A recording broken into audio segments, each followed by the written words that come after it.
And now here's Rick Casey with tonight's Last Word.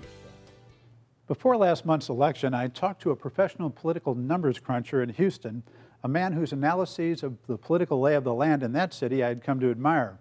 His firm had been involved in some San Antonio races, so I was curious how he was handicapping some of the contests here. One of his comments surprised me. The race between Bexar County tax assessor collector Sylvia Romo and longtime Congressman Lloyd Doggett of Austin was, he said, Romo's to lose. His reasoning was that the Republican legislature, with the assent of federal courts, had finally succeeded on their third try in drawing a district that they thought Democratic nemesis Doggett was likely to lose. For one thing, nearly half the district was in Bexar County, where Romo had served both as state representative and longtime tax assessor collector. It was foreign territory to Doggett. Only about a third was in Doggett's Travis County. For another, in both counties, the portions carved out for the district were heavily Hispanic. The Bexar County portion was 69% Hispanic and the Travis County section 65%. This, the expert felt, gave Romo a decided advantage. It was an advantage, but not enough to counter Doggett's advantage. He was a better candidate. Doggett carried the district's Bexar County portion by 54% to Romo's 38%. A third candidate, Maria Luisa Alvarado, won 8%. And Doggett carried Travis County with 93% of the vote. District-wide, he won with 73% to Romo's 23%. Why the lopsided victory?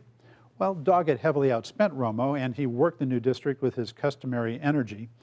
But Romo failed by running a campaign based on the simple fact that she is Hispanic.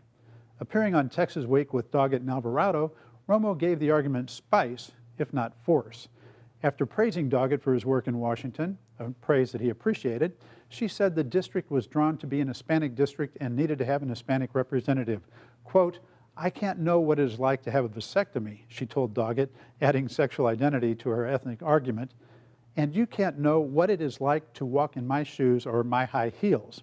History shows that this argument isn't enough for Hispanic voters here, at least in low turnout elections like this one, in which those who vote tend to have paid attention.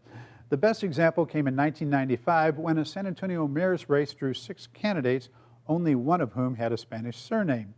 It was Cisneros, not a bad surname in the Hispanic community, but Joseph Cisneros was a gadfly who had failed repeatedly at the polls.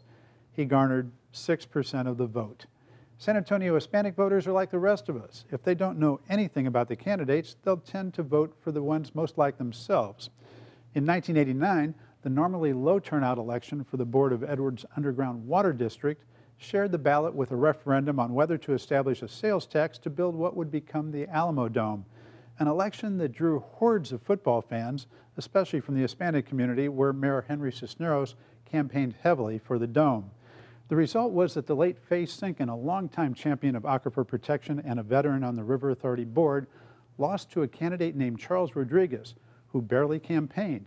His only political asset was that he shared the name of a recently disgraced police chief who had been forced to resign. It is no surprise that voters, whatever their ethnicity, act irrationally and tribally when they know nothing about the candidates. But political experts and candidates themselves, who expect that kind of voting from informed Hispanic voters, are in for a surprise. And that's it for Texas Week. See you next time.